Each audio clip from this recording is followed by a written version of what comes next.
bad.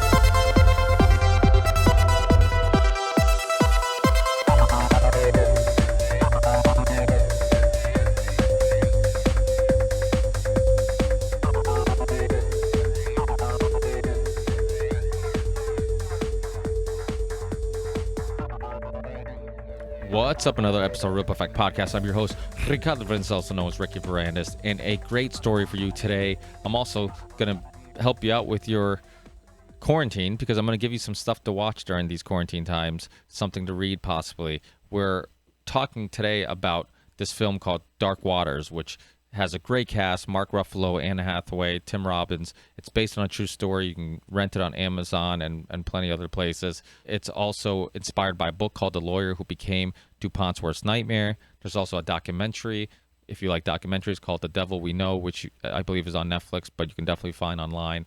And it's all about the same story that I'm referring to. And there's a book called Exposed. And all this stuff is about this attorney who basically became DuPont's worst nightmare, and his whole story. Mark Ruffalo plays this attorney who is with me today, Robert Bilott, and it's an amazing story.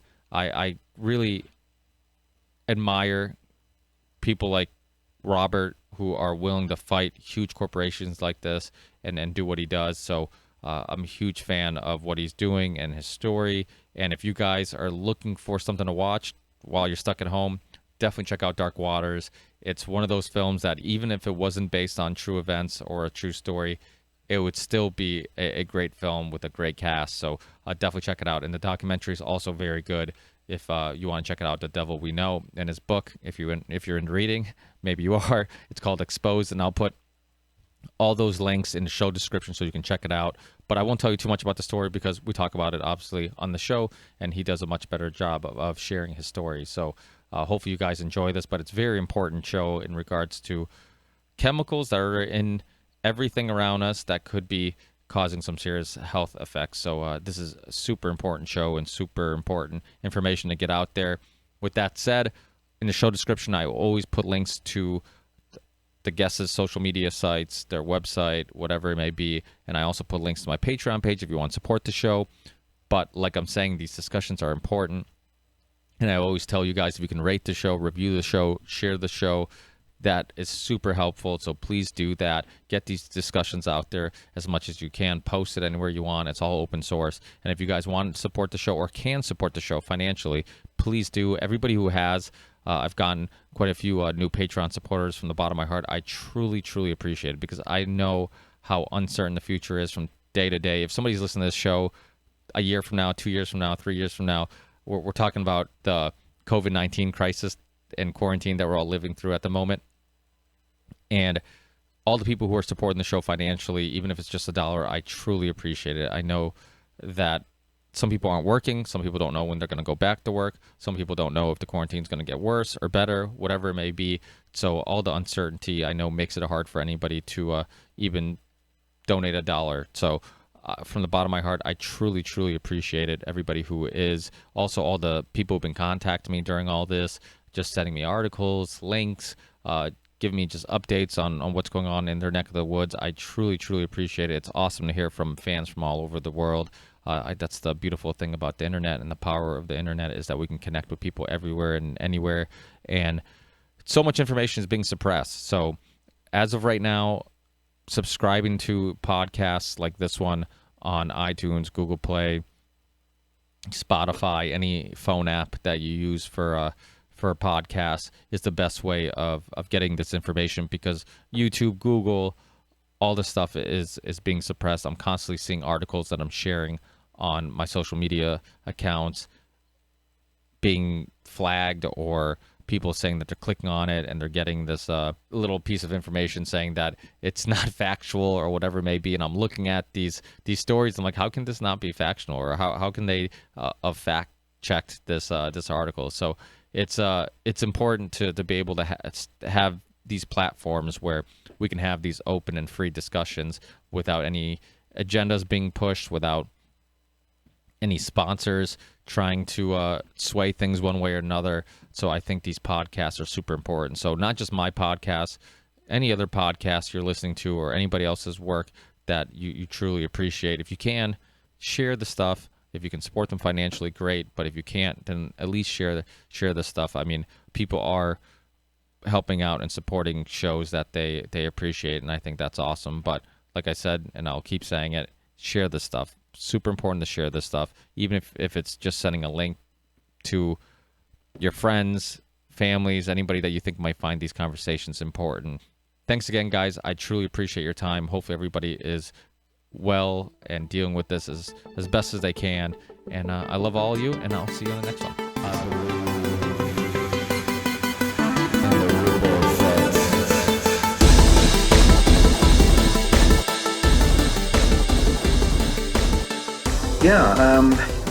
I'm an attorney at the law firm of Taft, Stettinius & Hollister in Cincinnati, Ohio, and Northern Kentucky. I've been there now, this will be 30 years.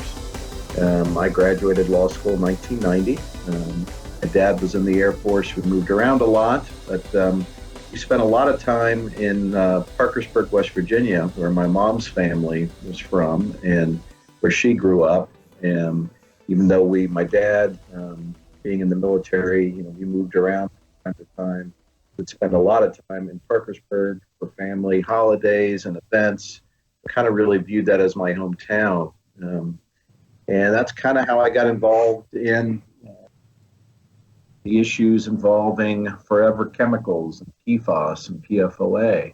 Was a gentleman from that community called me one day in October of 1998, asking if I could help him out with cows dying on his farm.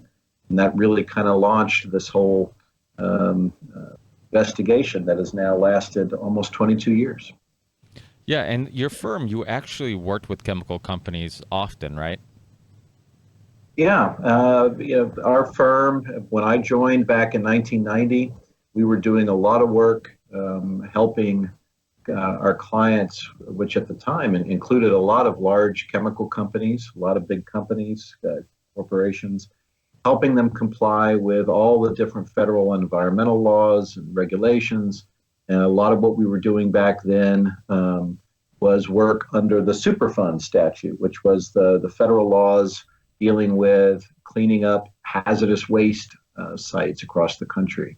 So we spent a lot of time with the chemical companies. I actually worked at several sites with DuPont's attorneys, who we ended up being in litigation with later on, but over these forever chemicals. But yeah, we spent a lot of time, particularly the first 8 years or so of my practice, really learning all these different federal and state environmental laws and helping our primarily corporate clients try to comply with that pretty complex system. No, I lost you for a second. You still there? Yes. Oh, sorry. Yeah, I can hear you now. Yeah, so yeah, because the FDA, obviously, it's the whole system's very complex, and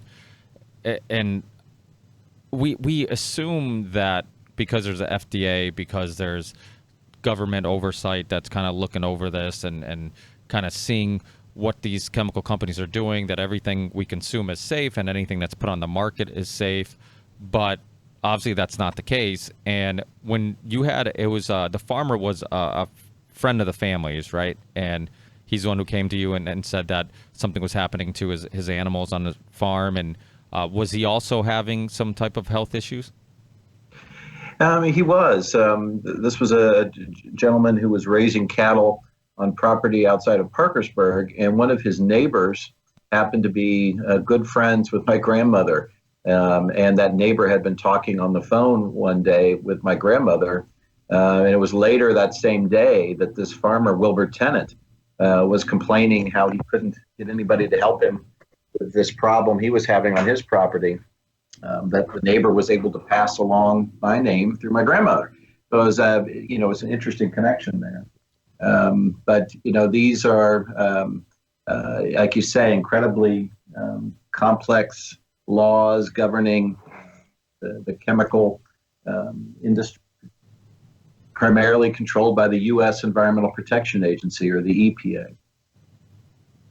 Yeah, yeah. And so he was having, so come to find out that there was something going on with because the stuff that was getting into the water, was that stuff that, I mean, was it okay for them to throw this stuff in the water? Was it something that was completely approved and people weren't aware of? Or was it something that they were hiding from the EPA and other and the public in regards to what was put in the water? For people who are listening who maybe haven't seen the film yet, like what was going on with the water? What was going there? And how easily could have they taken a more environmentally friendly I guess, way of disposing of this stuff? Yeah, well, I get this call in October of '98 from this gentleman who identifies himself as Wilbur Tennant. He's raising cows on this property out in Parkersburg. And what he's telling me is he is watching white foaming water coming out of a landfill owned by the DuPont company. And the cattle are drinking this white foaming water. They are developing tumors. Their teeth are turning black. They're dropping dead. They're wasting away other animals in the area. Deer, fish, birds also are getting sick and dying. And he himself believes he's got health issues related to being exposed to this water and the vapors coming off the landfill. He's having difficulty breathing. He's coughing. His family, he's concerned about them as well. So he has no idea what is in this water other than he can see, white foam. He can see what's happening to the animals. He's been videotaping it because the state and federal regulators really aren't helping him out. The company isn't really helping him. People in town don't really want to talk to him because this is such a huge employer in the area. So he has no idea, what this chemical this material in this white foam is when he reaches out to us. And since this is the kind of work I had been doing for our corporate clients, our chemical company clients, helping them get permits for landfills, helping them figure out what are the laws and regulations that govern how you operate a landfill. I thought this might be something we could help Mr. Tennant on. I could pull the permits for this landfill. I could figure out what kind of chemicals are allowed to be there. What are their permit limits? Is something being emitted above the permit? Yet when we took that case on, it ended up being a lot more complicated, because what we found out was the chemicals that were causing this foam that were leaking out of this landfill were completely unregulated. They were chemicals that had come out right after World War II, decades before the U.S. Environmental Protection Agency even came into existence. That the EPA wasn't even formed until 1970. And some of the first federal laws regulating new chemicals coming out in the environment didn't come out until 1976. And they focused primarily on new chemicals coming out after 76. So, what we discovered was we were dealing with contamination that was being caused by a chemical that was essentially completely unregulated. And not only did the regulators not know, really anything about this chemical, the public also didn't know anything about it. Nobody knew what this stuff was or what its impacts would be to the people who were being exposed to it. Yeah, I years ago I had a guest on. He was actually also a attorney, Alan Bell. He actually wrote a book called Poison, How a Crime-Busting Prosecutor Turned His Medical Mystery into a Crusade for Environmental Victims. It's a little bit of a long title, but it's he had an interesting kind of medical mystery too, and had all these health issues, couldn't figure out what was going on. They had to completely remove him from any civilization, and they put him basically in a bubble in the woods, and come to find out it was his a reaction he was getting to all these chemicals in this new office building. And so there's just so many cases that you hear about where there's these mysteries, these medical mysteries, where people just are sick, or they don't feel good, or they have some unusual symptoms. And one thing we never think about, we always think about diet and health. I talk a lot about diet and health on the podcast, but one thing we kind of neglect sometimes is just the chemicals that are in our drinking water, the chemicals that are in the clothes we wear, in the furniture, in the paint. If you live in an older house, who knows what type of chemicals you might have that were unregulated at the time. I think that's something that kind of gets overlooked at times. Would you agree? Yeah, absolutely. I think most people, particularly in the United States, just assume, when they turn that kitchen faucet on, that the water is perfectly safe, that somebody has been doing whatever needs to be done to check it out and make sure that there are no harmful chemicals. After all, this is the United States. This is the year 2020. And I think what is particularly disturbing is when people realize how little has actually been done in that regard. There are relatively few chemicals that are actually regulated in our country. And you've got tens of thousands, if not hundreds of thousands of chemicals that are out there that either came out before a lot of these regulations were put into place or simply haven't been adequately tested or studied to have any sort of health standards or guidelines out there. So, to hear that your water meets all state and federal standards and guidelines, I think most people assume that means you've looked for everything and everything is fine and your water is perfectly fine. Not necessarily. What that means is only the relatively few compounds have been tested for, and maybe your water is okay as far as those couple of compounds are concerned. But unfortunately, there's this larger universe of unregulated materials. And what you see in the film Dark Waters, and what I tried to explore in more detail in my book Exposure, with this one chemical, PFOA, and this related family of chemicals that we now call PFAS, per and polyfluoroalkylated substances, which is a real mouthful. But it's this whole family of completely man-made materials with carbon and fluorine combined that PFOA is a part of. Most of these chemicals have been out there for decades. We've all been exposed to them. We're finding them in drinking water all over the United States, all over the planet. They're showing up in the blood of virtually every living thing on the planet. Babies are being born with these chemicals in our blood. And we're being told, well, we simply don't have enough science and studies yet to tell us exactly what they're going to do to us. I mean, that's kind of a scary concept, to know that these exposures have been going on for decades, all across our country, all across the world. Virtually every living thing on the planet is contaminated.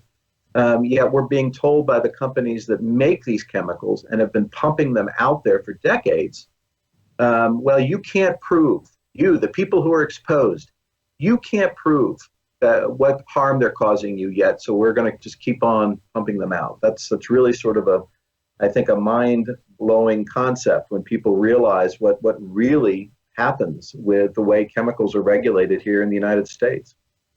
Yeah, so the chemicals that were eventually found in the water that eventually was killing his farm animals and whatnot, those were unregulated chemicals, right? Those were, and when you use the term forever chemicals, for people who might not know, could you expand on what is a forever chemical and why it's called a forever chemical? Sure. Yeah. We found out eventually when we started digging into documents from the DuPont company, the owner of the landfill that was discharging this white foam into Mr. Tennant's creek. What we found out was this unregulated chemical called PFOA was in the water that the cows were drinking. And then unfortunately, we found out it wasn't just on that property. It was not just Mr. Tennant and his cows and his family that were being exposed, but this chemical had also been discharged into the Ohio River. It had been pumped out of the stacks into the air from a manufacturing plant right down the river owned by DuPont, or the world's largest Teflon manufacturing facility. That this chemical had been used in making Teflon for decades, since the 1940s, and been pumped out into the environment since the early 1950s, essentially completely unregulated. And by being pumped into the river, being pumped into the air, being dumped into unlined pits and landfills like the landfill next to Mr. Tennant's property, this chemical had managed to find its way into the entire surrounding community's drinking water supply.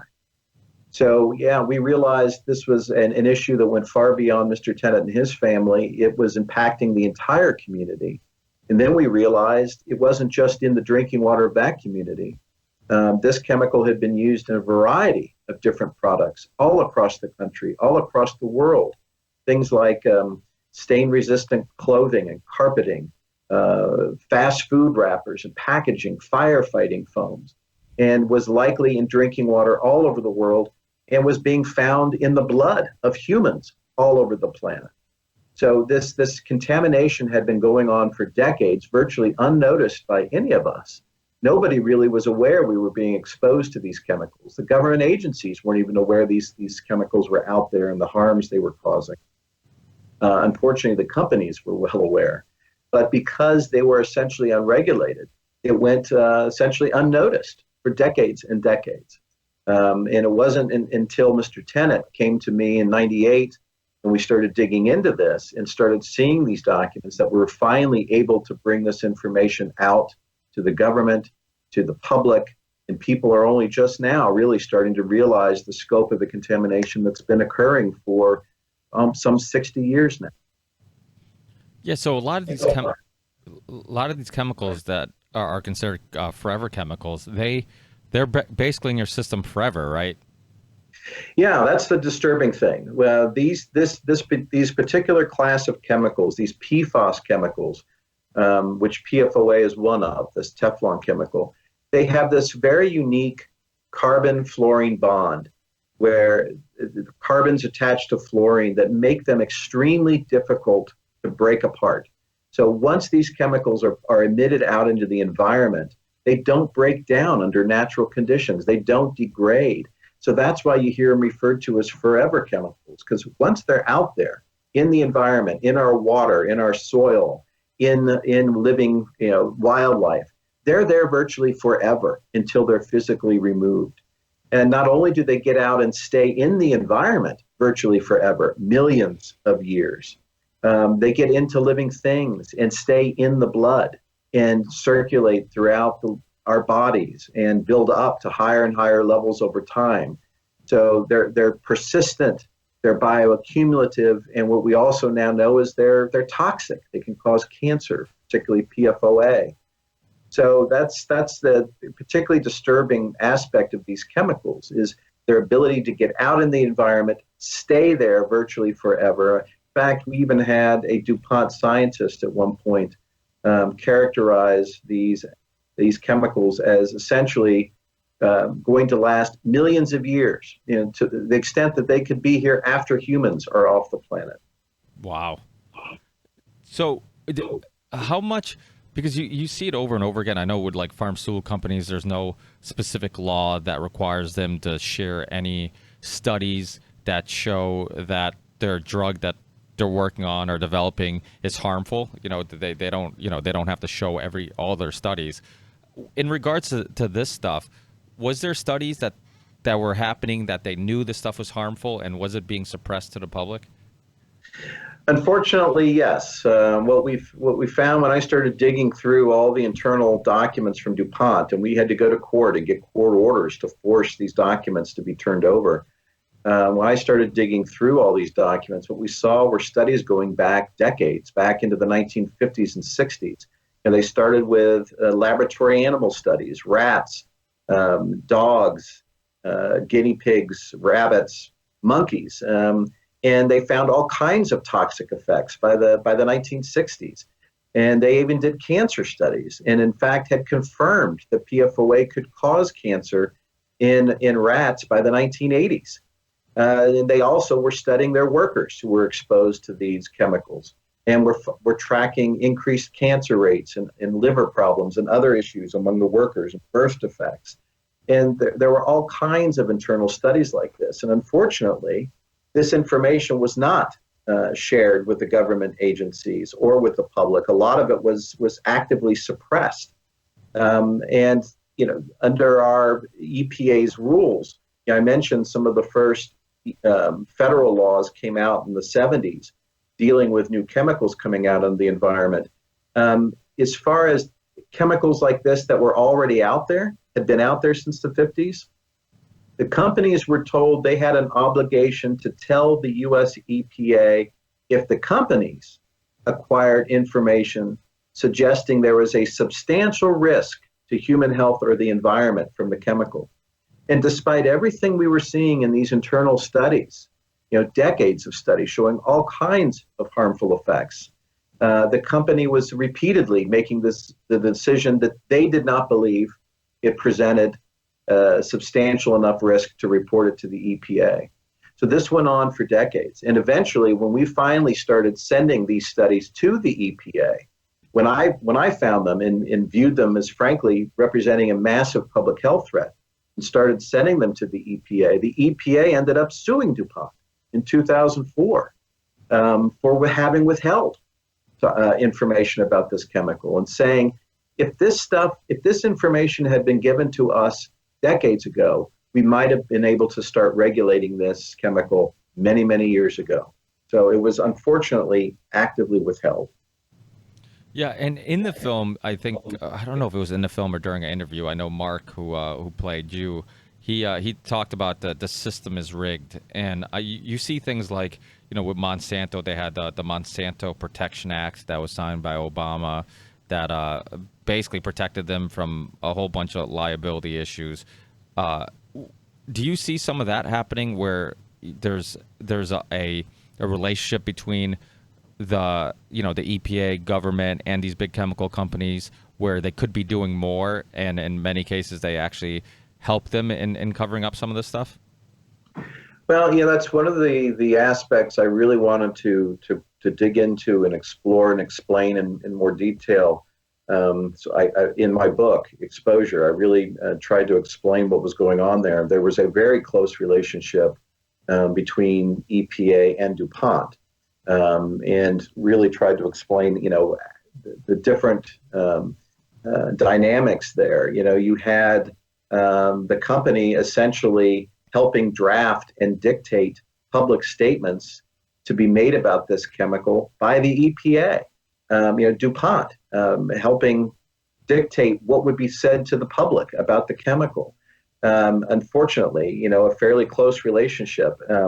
And you not only have this dynamic occurring with the regulatory agencies, and again, these are other issues I try to really get into more detail in the book on, but you've got, all kinds of dynamics with, for example, the way science is generated and the way it's published, who controls the scientific journals, how does information get published, what is kept out as, quote, junk science, if it contradicts what the prevailing view is on certain things, how information is made available to the public through the media, how information is suppressed. So there are, this issue with PFOA, you step back and you say, how could something like this happen? How can you have a chemical that's this toxic, this persistent, this much of a clear threat to the public? How can you have it in drinking water, in everyone's blood for decades and decades in the United States, in modern times, during our lifetimes? How does something like this happen? And that's what I really try to get into with the book is, it's not just a problem with the regulatory system. It's the way our legal system works. Who has the burden of proof? It's the way our science is generated. It's the way information's presented through the media. It's the way the political system works. All of those different factors combined generate, what ends up being essentially the perfect storm of contamination and exposure that we see with PFOA and PFAS chemicals. Yeah, that's the thing about science is that people believe that if it was peer-reviewed, published study, then it must be 100% accurate. There must be no gray area. It's black and white, but it's not. Like you said, there's so much there's a lot of interest in getting things published, and I mean, you see it over and over again where scientists will put together like a fake study or something, a study that what was it? It was like a study on how chocolate, you could lose weight eating chocolate, and he made up like this fake name and all this stuff, and then he got it published, and then he revealed that he was just kind of proving a point how easy it is to get a outcome and to kind of manipulate the study to get the outcome you want, to get something published, to get that kind of clickbait headline that, you can lose weight or get healthier eating chocolate. People who eat chocolate are healthier or lose weight. It was something along those lines. And I know like the French scientist, Dr. Ciarlini, he had like a pesticide study, and I think it was GMOs. I can't talk today. GMOs and pesticides study on basically how it affected mice, and then it was peer reviewed and published, and all of a sudden he got some pushback and they pulled it for kind of ridiculous reasons, and I think eventually he got it republished, but nobody really looked into it or really covered the story when it was republished.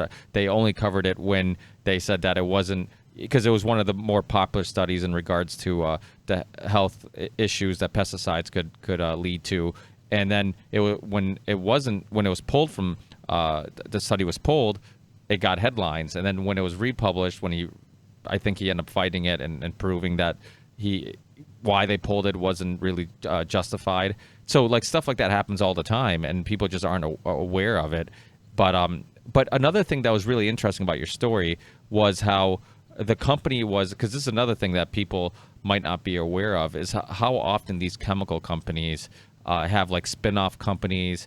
And I know that during this whole case, like DuPont was selling their assets to another or getting rid of their assets or whatever they were doing with another company to kind of prevent, I guess, losing too much money.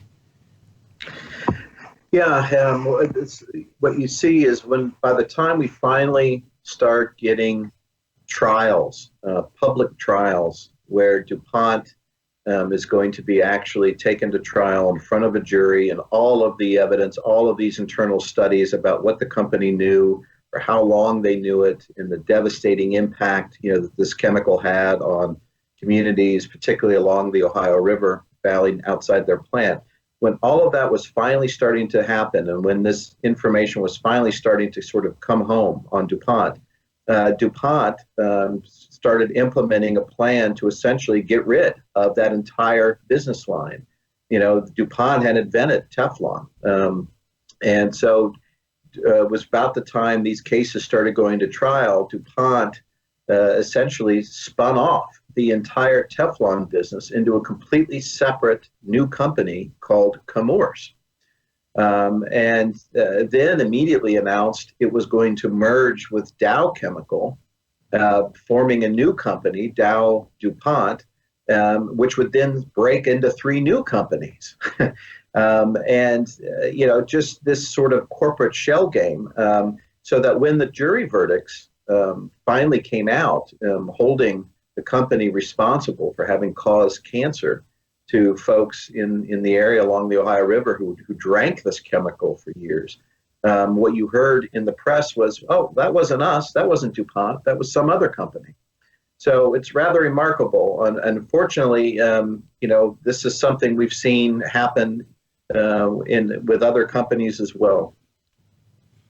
Yeah. So because we're talking about drinking water, some other issues that people have talked about and discussed with drinking water is obviously fluoride and fracking, all the chemicals that go into the whole fracking process that aren't regulated or kind of unknown. What's your opinions on both those things? Have you looked into either or? I really have not. I've really not been involved with any of the fracking or, fluoridation of water issues. It actually is sort of an interesting side story, though, when you talk about fluoride in the water.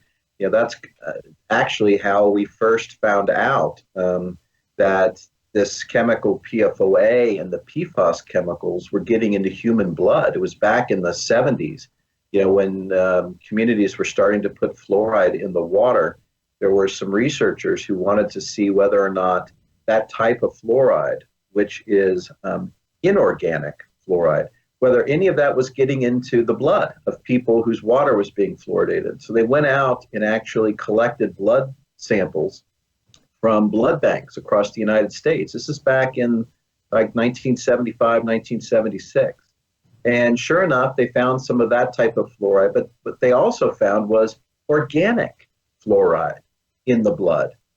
And the researchers at that time said, they really weren't aware of any sort of natural source of organic fluoride, and the only type of substance they could think of that might be causing that would be these perfluorochemicals being made by the 3M company. And that, 3M saw that data and immediately started going out and started collecting blood samples from its workers and realized this stuff was getting in their worker blood, and then notified DuPont, and DuPont started sampling its workers. And so by the late 70s, 3M and DuPont both were well aware that these chemicals were getting into human blood. Unfortunately, the rest of us, weren't notified. But that's, it really kind of, that information was developed in connection with people really looking at the fluoridation issue. Yeah. And did they come to a conclusion with the fluoride, so that it was getting into our system? I'm not sure exactly where they ended up with the research on the fluoride. From putting fluoride in water. I was really focusing on that research in terms of what it told us about PFAS chemicals. Now, after obviously uncovering all this, how did it affect your everyday life? Because I think, like, when you learn, like I said in the beginning of our conversation, like, my wife, I've been telling her for years, like, get rid of the nonstick pans, and she usually doesn't use them, but every once in a while she's in a rush, she grabs one and she puts it on the stove, and if I walk in, I'm like, what are you doing? Get rid of that. But it's almost like she didn't take it that seriously until she saw the film, and then she's like, you know what? Like, even using these once in a while isn't a good thing. Let me get rid of them. How did uncovering all this stuff affect maybe your everyday life? Did it affect, like, products you used, or did you, what you purchased and stuff you had in your house? Like, did it have any personal effect on you and your lifestyle? Well, it certainly made me a lot more aware of labeling and trying to really make sure we understand exactly what we do know about what's in products and what we don't know about what's in products. The labeling can be somewhat misleading at times. For example, you may see commercials or ads even now that advertise, for example, nonstick cookware as being PFOA free, sort of suggesting that it doesn't have any of these chemicals. The problem is, as all this information finally started coming out about PFOA, and the government agencies finally started cracking down and issuing guidelines and standards, and really, publicizing the concerns about PFOA. Companies started phasing out PFOA, but they switched to other closely related PFAS chemicals. So, seeing a label that says PFOA free doesn't necessarily mean it's PFAS free. So you just have to be extremely careful, in understanding, what is known and what isn't known, frankly, about what's in products.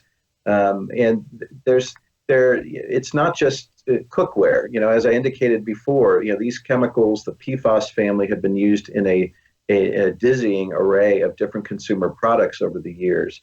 And unfortunately, a lot of the information about what products use these chemicals, or what products had manufacturing processes where these chemicals were used, a lot of that simply was never available to the public. A lot of that was confidential business information, or wasn't necessarily even known by some of the companies that were making certain products, that these chemicals were in there. So only now, you've got efforts underway.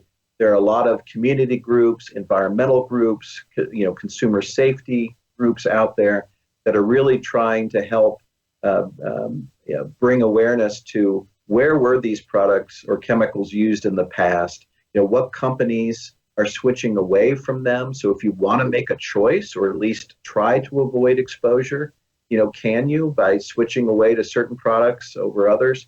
So that information is only sort of just now starting to seep out to the public. And that's I think it's critically important for people to have access to that information so they can begin to make choices for themselves about whether they continue to be exposed to any of this or not. Yeah, up to now, none of us had that choice. We didn't even know these exposures were happening. We didn't know, whether these products had them or not.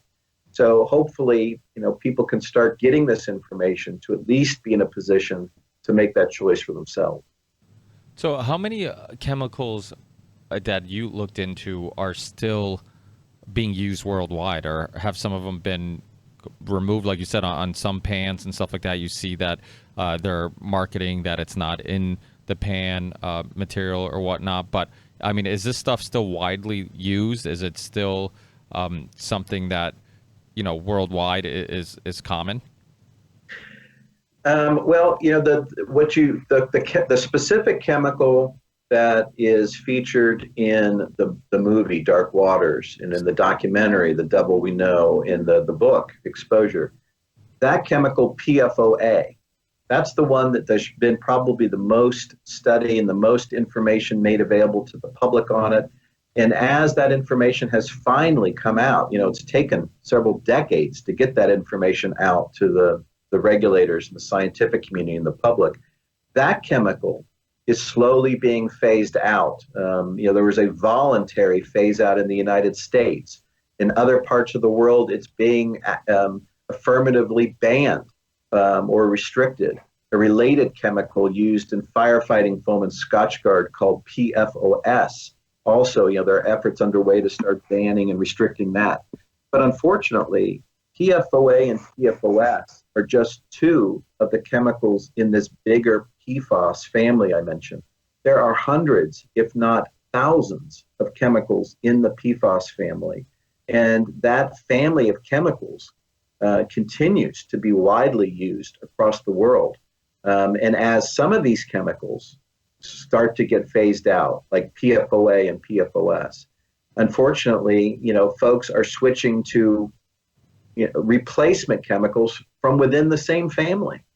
And so you have scientists and regulators all over the world that are raising red flags saying, hey, let's not just move from one to another one that might be just as bad.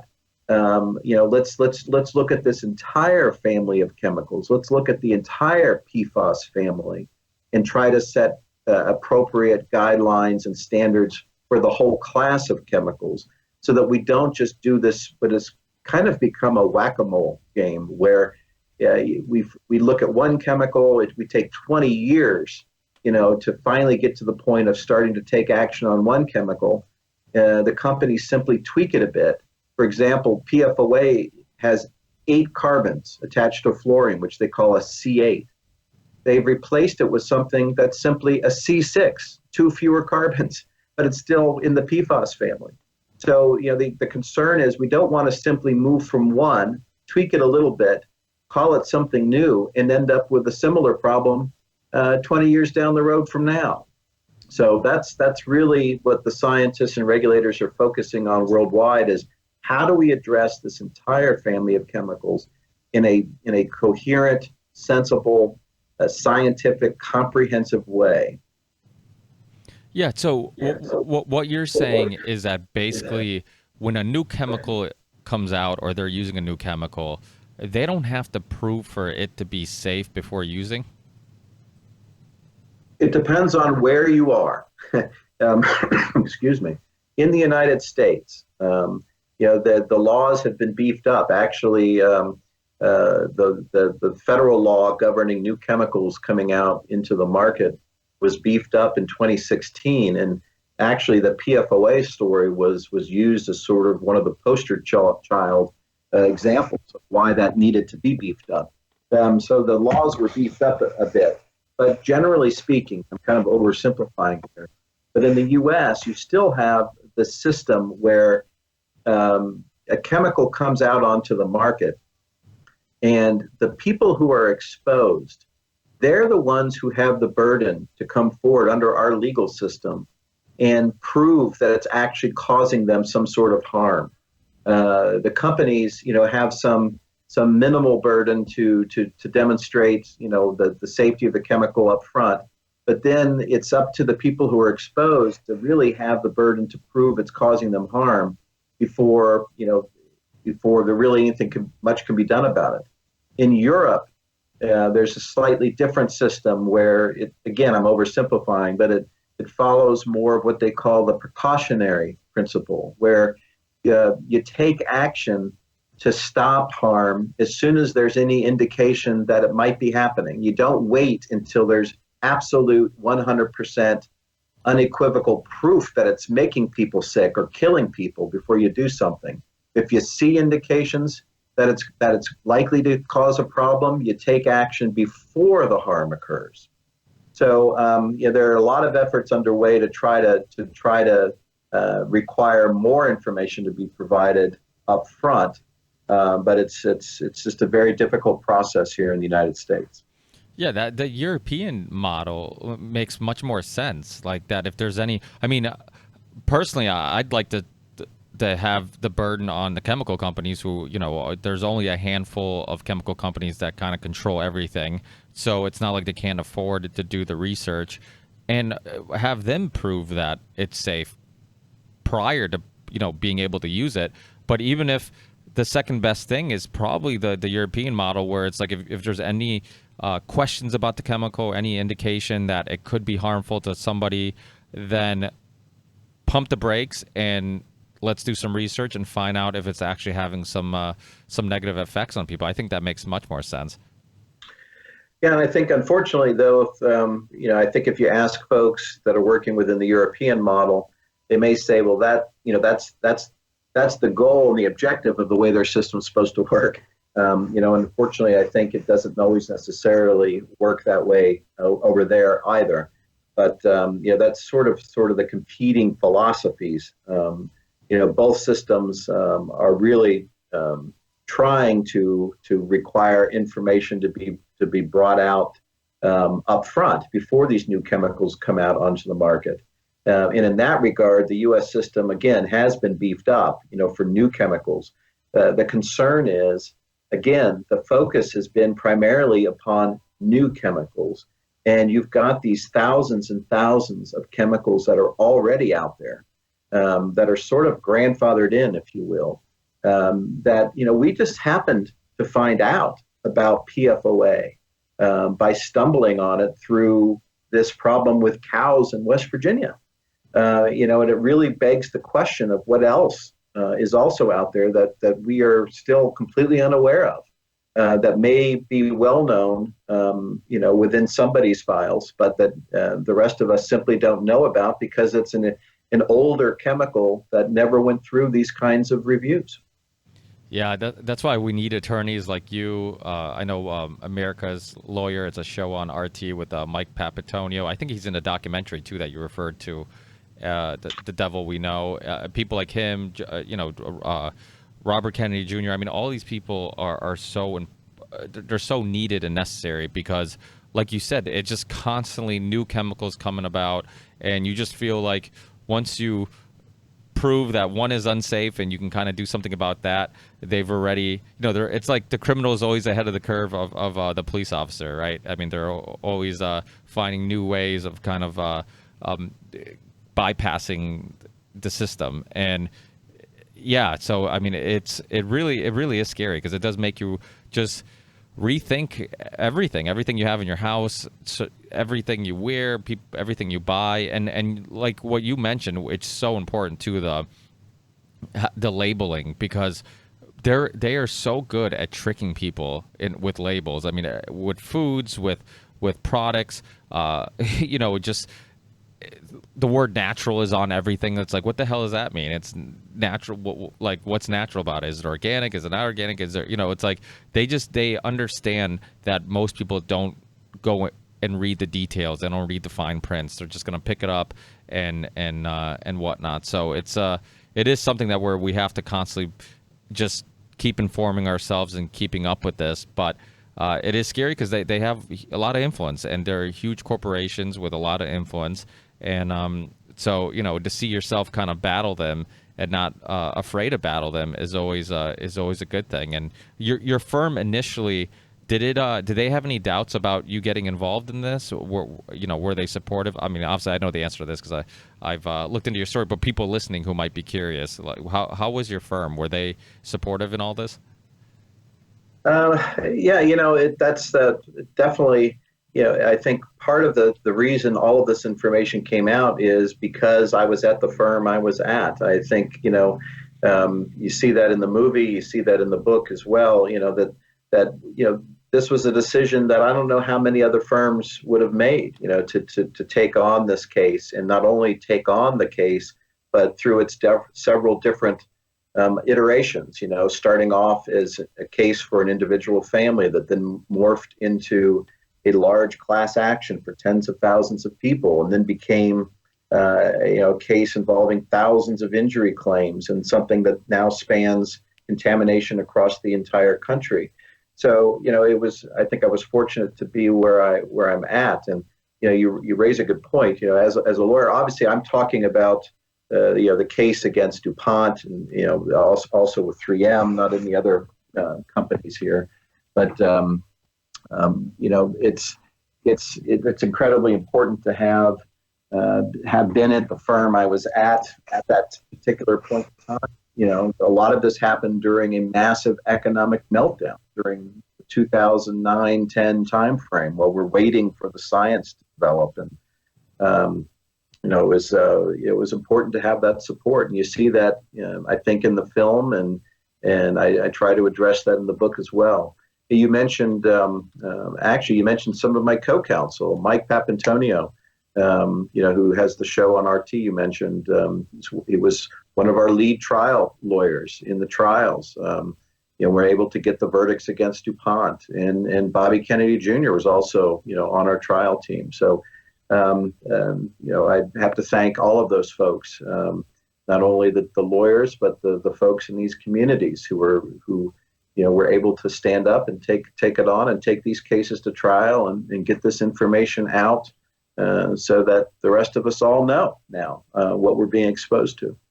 Yeah, absolutely. I know Robert Kennedy gets a lot of pushback now because he's so open about his battle with some of the vaccines and stuff like that. But he has a long history of environmental justice and really done great work before he's kind of been the face of the vaccine movement. So thanks a lot, Robert. I think that it's a compelling story. I love the fact there's a documentary, there's a movie, there's a book. So whatever type of entertainment people prefer, there's a way of consuming this information. And I think your movie is available on Amazon, right? Amazon Prime for the time being? I believe so. Yes. And do you have Amazon Prime? Check it out. You can Google it. I'm sure you can get it on Google Play or I think YouTube or anywhere else you can rent films. And then your book website. Anything else you want to promote? No, all of this, the movie, the documentary, the film, it's just incredibly encouraging to see that information out there. I really wanted to find ways to get this story out to the public. Again, I consider this to be a public health threat that's gone unnoticed for years. So, to have the folks at Participant, Mark Ruffalo, Todd Haynes, everybody involved with the film, they did a fantastic job in putting the story together in a way that I hope people really find informative and inspiring, to see that one person like Wilbur Tennant or Joe Kiger, and that you'll see in the film, can stand up and take on a big company like this and speak out and, see that something is wrong and it needs to be fixed, and it can be done. It might take a long time, it might be difficult, but it can be done. So to have that film, I think, is incredibly important, to help get that story out. The same reason I did the book, to try to get this information available to people, so they can see what really happened. If they're interested in the truth about what we know, what we really know, what was known, how this really happened, they can find it in the book. And the documentary, which is also out there on Netflix, I think is incredibly important for people to see how this story. It's not just a legal scientific story here. This is something that impacted real people, real communities, and you can see those real people in the documentary. A lot of them were in the film as well, but hopefully all of it helps to inspire people to know they can stand up, they can speak out, and if there's a problem in the way our systems work, we can fix it. Well, another thing, and I forgot to mention it, was DuPont's response to the film. Like they're basically saying it was kind of just overblown, or there's some stuff that was inconsistent with the truth. What do you have to say about that? What about their response to the film, and for people who might be listening and maybe watch the film and think, well, this might have been maybe more Hollywood than truth or whatnot. How close to the actual story is the film? Well, I think they did a fantastic job in taking, a story that spans 20 years, that's incredibly complex from a legal basis, a scientific basis, a personal basis, frankly, involving not just, our family, but the Tennant family, the folks within the law firm, the Keigers, a lot of the Baileys, a lot of people. They did a great job in presenting those stories. And anybody has questions about what the truth is, again, the book's there, the documentary's there, film's there. I think the truth is very obvious as to where the truth lies here. And hopefully now people can see it and find it for themselves. Do you think? Now, I know I said I was going to let you go, but these questions just pop in my head at the moment. But do you think, like, how has this affected your outlook, your perspective on all industries, not just like the DuPont, but like Monsanto, pharmaceutical companies, like, because all these industries have something in common. They all have a profit motive, which is usually the reason why a lot of this stuff happens. Do you look at all industries now differently?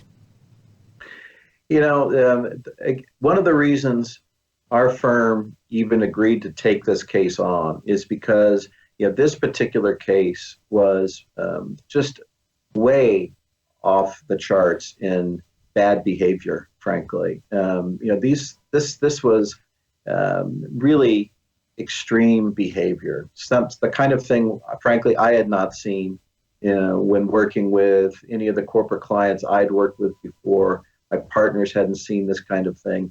I mean, this was, I'm hoping, a case that is not often repeated in other industries and other companies. And again, hopefully by getting this story out and for people to see what happened here, we can help make sure it doesn't happen in other industries, other companies. Yeah. Let's hope so. But like I said, they all have that profit motive, and when you have, suits and ties who are just figuring out, what's the best way of getting those quarterly gains and constantly growing and making more money, sometimes they don't look at the long-term effects. Sometimes they don't look at, the people that they're hurting and what might happen, or who it might negatively impact. And I think that's the scary part, is that, too often, money trumps morals in many cases. Well, again, in the book Exposure, I really try to explain how it happened here. What were the forces that created the problem with PFAS chemicals, and how did this particular situation arise? Because again, the hope is by highlighting that and by explaining the history and the dynamics that were in place, we can see how a problem like this happens and what can be done to make sure it doesn't get repeated. Yeah, absolutely. Well, thank you so much, Robert. I really, really appreciate your time. I love hearing stories like this, like I said, and regardless if people are in the books, documentaries, films, watch it. I mean, this film is a really good film. I mean, like, my wife's not into documentaries or whatnot, so anytime I can find a movie that I can learn something and also entertain my wife for a little bit, it's awesome. And to see the great cast and how, because even if it wasn't a true story, a film, if it was just a film, it's still compelling, and it's still a great acting, great storyline, great everything. So definitely worth watching. And hopefully you're staying safe and sane during all this. Are you working still, or are you basically just quarantined for the time being? Working from home, Working. where I think what most of us are doing at this point is trying to get what I can get done from the house. Yeah, yeah. Well, great. At least you're healthy and sane. Yeah. But thank you, Robert. Stay safe, stay sane, and I'll send you the links once this shows up in live, and I'll also put links to your movie, your book, your I'll throw the documentary links in there too, and all that stuff, and any other links that you might want to share with the listeners. Just send them to me, and we'll keep in touch. Keep up the great work, Robert. I really appreciate your time. Thank you. It was great talking with you. Yeah, you too. Take care. All right. Bye. Believe in the ripple effect.